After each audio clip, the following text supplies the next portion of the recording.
আসসালামু আলাইকুম। দেখা সুখে জাহাজমারা এই ফুলের জায়গাটা সবচেয়ে সুন্দর লাগে।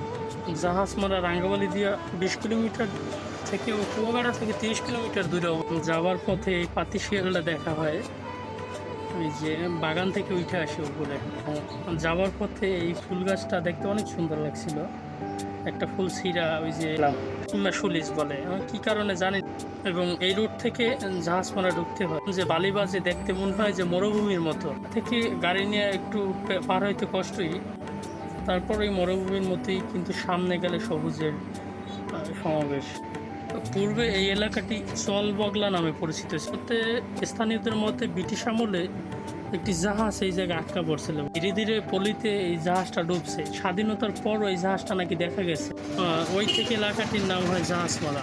অপরূপ সৌন্দর্যে দেখার মতো জায়গা একটা। এটা থেকে কোনো দিক থেকে সৌন্দর্য কম না, একদম ন্যাচারাল। হয়তো কুয়াকাটার মতো অত উন্নত বা আধুনিক না, কিন্তু ন্যাচারাল দিক থেকে অনেক আগানো। প্রায় 5 কিলোমিটার দৈর্ঘ্য এই সৈকতে সূর্যোদয় ও সূর্য অস্ত দেখা যায়। বালুর চরে লাল কাঁকড়াদের ছোটাছুটি, ঢেউয়ের তালে জেলে নৌকার দল, স্থানীয় মাছ ধরার দৃশ্য পর্যটকদের মুগ্ধ করে। শীতকালে এ জায়গায় অনেক অতিথি পাখির আগমন ঘটে। আসলে এ জায়গায় আমার জানা মতে কুয়াকাটার থেকে সৌন্দর্যের দিক থেকে কোনো দিক থেকে কম না। কুয়াকাটা একটু মানুষজন বেশি, জায়গায় একটু কম। এই জায়গা থেকে ওই যে দূরে একটা চর দেখা যায়, ওটা হলো তুফানিয়া চর। তুফানিয়া চরে একবার গেছিলাম, অনেক সুন্দর জায়গা, জাহাজমারা থেকে অনেক গুণ সুন্দর, দেখার মতো একটা জায়গায় পর্যটন কিনতে হলে মাঝে একটা খেয়ার মাধ্যমে ওই জায়গায় যাওয়া যাইতে পারে। ঘুরতে ঘুরতে একদম পূর্ব পারে চলে আসলাম। এই জায়গাটাও অনেক সুন্দর একটা জায়গা, এবং পাশে বাগান আছে। ভিতরে ঢুকতে পারি নাই, দেখার মতো জায়গা আর কি।